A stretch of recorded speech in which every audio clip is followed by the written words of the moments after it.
नमस्कार दोस्तों, मेरा नाम मुकेश है। मेरा चयन 66वीं बीपीएससी में 231 रैंक के साथ सप्लाई इंस्पेक्टर के पद पर हुआ है।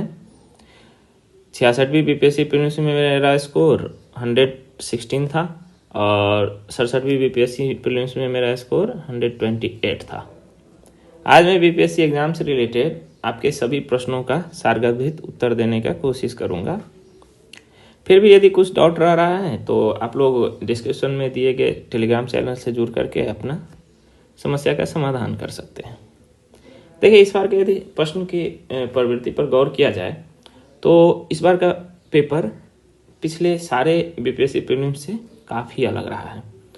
यदि पेपर का लेवल को गौर किया जाए, जो किस प्रकार के क्वेश्चन आए हुए थे, तो यदि देखा जाए तो इजी लगभग 45 क्वेश्चन इजी आए हुए थे और मॉडरेट लगभग 50 क्वेश्चन मॉडरेट थे। लेकिन उसमें टफ क्वेश्चन की संख्या है लगभग 40, लेकिन जो बहुत ज़्यादा टफ था वो तो लगभग 15 क्वेश्चन ऐसे थे जो कि बहुत ही ज़्यादा टफ था। वो लगभग ऐसे बेसिक्स बुक्स में भी कहीं नहीं मिलेंगे, जैसे कि वो बतख मियाँ वाला क्वेश्चन, वो सब ऐसे नॉर्मल बुक्स में नहीं मिलते हैं। ऐसे देखिए, इस बार का यदि कट ऑफ पर गौर किया जाए, इतना सारा सिनेरियो देखते हुए कि जैसे ये तो वास्तविक आंसर की के बाद ही ये पता चल सकता है कि कैसा कट ऑफ रहेगा सारा कुछ। अभी तो बहुत सारे ऐसे रॉन्ग आंसर ही दे रहे हैं आंसर की में। लेकिन यदि देखा जाए तो सीट की संख्या बहुत कम है, मात्र 324 है और एपियर कैंडिडेट भी लगभग 3 लाख है, और 10 गुना रिजल्ट देने का ये रहा है तो लगभग वो 4000 और उससे कम ही जहाँ तक होगा वो जाएगा इसका रिजल्ट। तो इस प्रकार से यदि देखा जाए तो कट ऑफ मेरे अनुसार 100 ± 2 वो जनरल मेल के लिए ऐसा रह सकता है। उसके बाद आगे मैं थोड़ा 69th बीपीएससी के लिए भी रणनीति का चर्चा कर दे रहा हूँ। यदि इसका प्रीलिम्स को यदि गौर किया जाए तो अब ऐसा रह गया है कि आपको एनसीईआरटी पढ़ने की सख्त ज़रूरत है। एनसीईआरटी में बहुत ज़्यादा नहीं, कम से कम 9 to 12 का एनसीईआरटी वो ज़रूर पढ़ें। लूसेंट तो एक इंसाइक्लोपीडिया है, इसको तो पढ़ना ज़रूरी है ही। घटना चक्र का कुछ बुक्स हैं ऐसे जिसको पढ़ना बहुत ही ज़रूरी है और उसको आप जितना बार पढ़ेंगे अच्छा कॉन्सेप्ट क्लियर होगा, तो ये ज़रूर आप पढ़ें।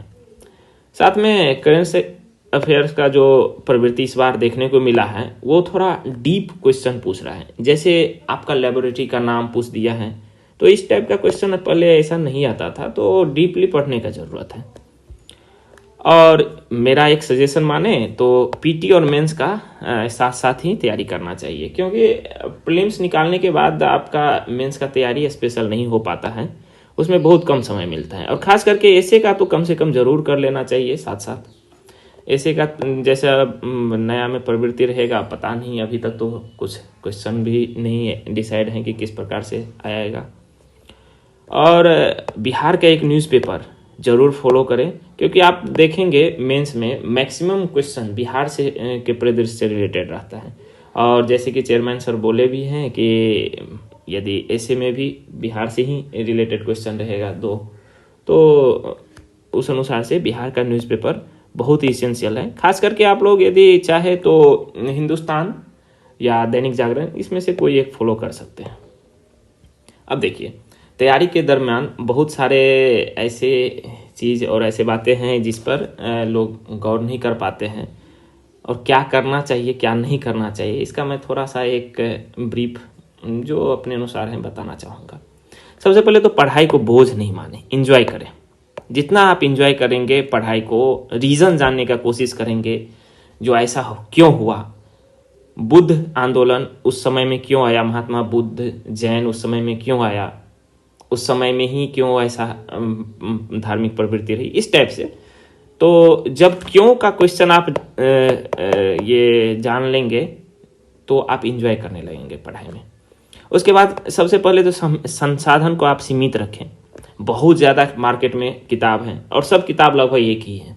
यदि आप देखेंगे टेस्ट सीरीज़ का बहुत सारे मार्केट में सेट प्रैक्टिस के लिए बुक निकल गया, लेकिन उसके प्रश्न या तो दूसरे किताब से कॉपी किए हुए रहेंगे, मैक्सिमम 10 क्वेश्चन इधर से 10 क्वेश्चन उधर से रहता है। तो सीमित संसाधन रखे, ज़्यादा संसाधन के बोझ की तरह दबे नहीं।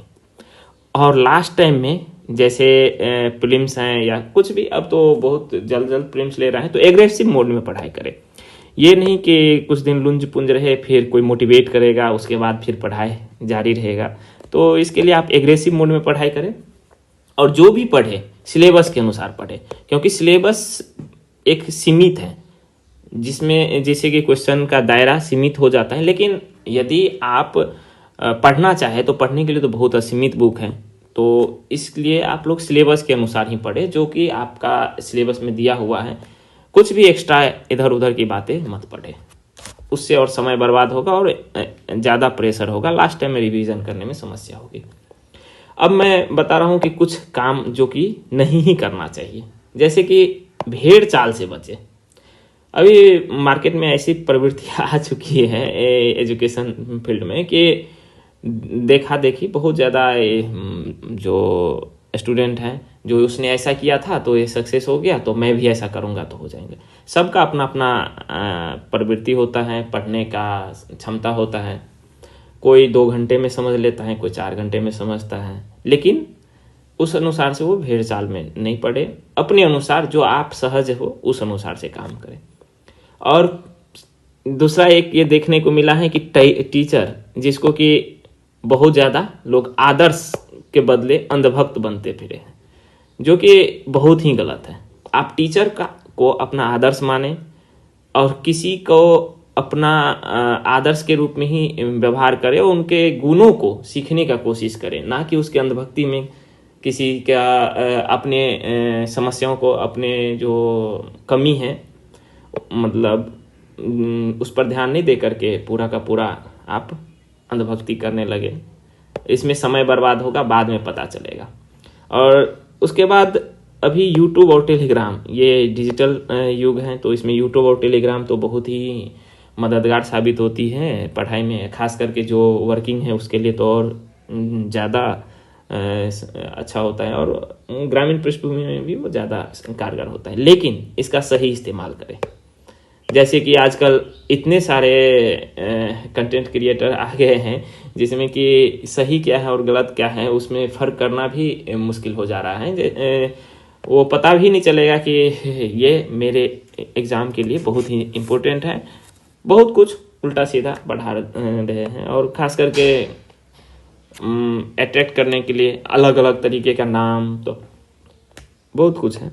उसके बाद रील्स देखना जिसमें टाइम बर्बाद करना, वो थोड़ा कम करें।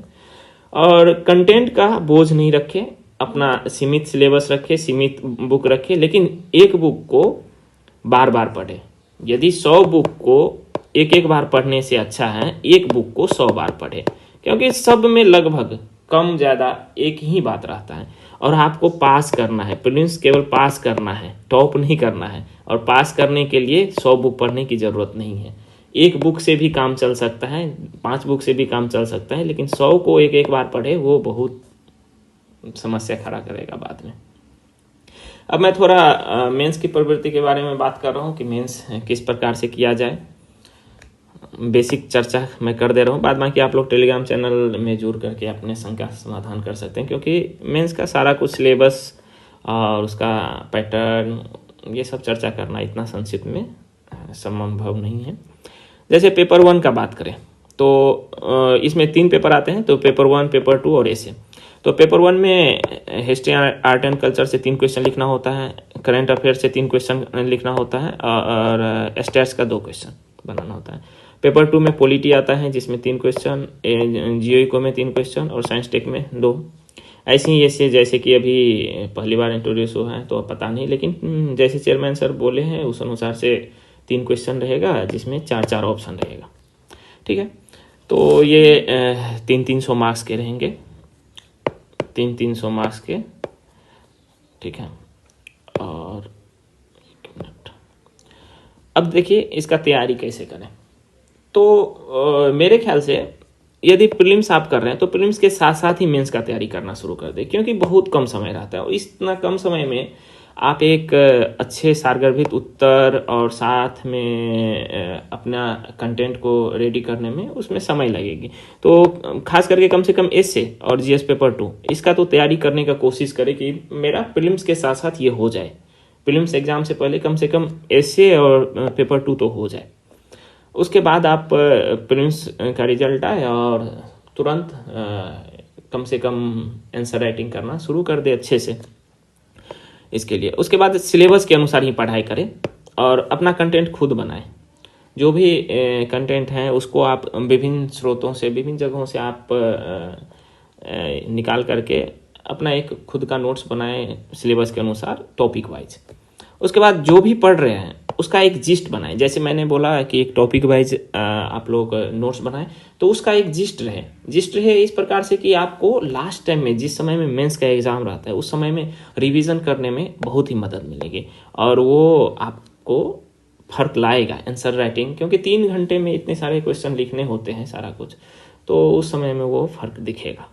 जिस्ट रहेगा तो सब रिवीजन भी हो जाएगा अच्छे से और उसका सारा कंटेंट आप वहाँ अच्छे से लिख पाएंगे।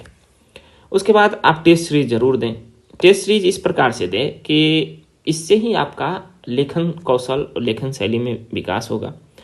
जैसे बहुत सारे आजकल ऑनलाइन भी टेस्ट सीरीज करवा रहे हैं। मैंने तो बहुत सारा देखा है ऐसा है कि वो बस टिक लगा करके लास्ट में 20 नंबर 25 नंबर, ऐसे मेंस का तैयारी नहीं होता है। मेंस का टेस्ट सीरीज के लिए आपको एनालिसिस करना होगा कि क्वेश्चन में कितने पार्ट्स हैं और इसमें लिखना क्या था, छोड़ना क्या था, इसका टेल वर्ड क्या था, इसका करना क्या था, आंसर को किस प्रकार से फ्रेमिंग करना था। लेकिन यहाँ पर कोई फ्रेमिंग बताएगा नहीं, डिजिटल रूप में मैक्सिमम ये पॉसिबल भी नहीं है और कुछ है, लेकिन उतना इफेक्टिव तरीका मेरे ख्याल से तो है नहीं। इसलिए मैक्सिमम कोशिश करें कि आप ऑफलाइन रूप से ज़्यादा टेस्ट सीरीज दें और जितना ज़्यादा लेखन करेंगे उतना आपका लेखन शैली में विकास होगा। और बहुत सारे टेलीग्राम चैनल ऐसे हो गए हैं जो कि बस एक दिग्भ्रमित करते हैं, टेस्ट सीरीज के नाम पर अपना ऑफर निकाल करके पैसा ले करके और बाद बाकी समय और भविष्य दोनों बर्बाद कर रहे हैं। इसलिए उस सब उतना सारे से बचे और सीमित जो कि ऑथेंटिक हो, जो थोड़ा बेहतर लगे आपको और आपके तैयारी में मददगार साबित हो, उसको आप वो करें, देखें, ज्वाइन करें। बाद बाकी आप प्रीवियस ईयर क्वेश्चन, चाहे प्रीलिम्स हो चाहे मेंस, प्रीवियस ईयर क्वेश्चन को बहुत ही अच्छे तरीके से और जितना ज़्यादा हो सकता है उतना बार आप लोग प्रैक्टिस करें प्रीवियस ईयर क्वेश्चन पर, क्योंकि प्रीवियस क्वेश्चन बहुत ही ज़्यादा इम्पोर्टेंट है। और साथ में आप यूट्यूब पर बहुत सारे ऐसे फ्री में अवेलेबल हो जाएंगे ये कॉपी, जो कि आरटीए के माध्यम से मेंस के लिए निकाला गया है। तो आप लोग उसका देखें और उसमें कैसे मार्किंग हुआ है वो देखें कि जैसे कॉपी है तो उसमें किस कॉपी में कैसा मार्किंग हुआ है, क्या आंसर लिखा गया है, किस प्रकार से आंसर लिखा जाता है। ऐसे आप लोग शुरुआत कर सकते हैं। यूट्यूब पर आप लोग सर्च करेंगे, बहुत सारे मिल जाएगा। ठीक है, तो बहुत बहुत धन्यवाद। इतना ये मेरा पहला वीडियोज़ था, इसमें बहुत सारे गलतियाँ भी होगी, इसके लिए माफ़ कीजिएगा। धन्यवाद।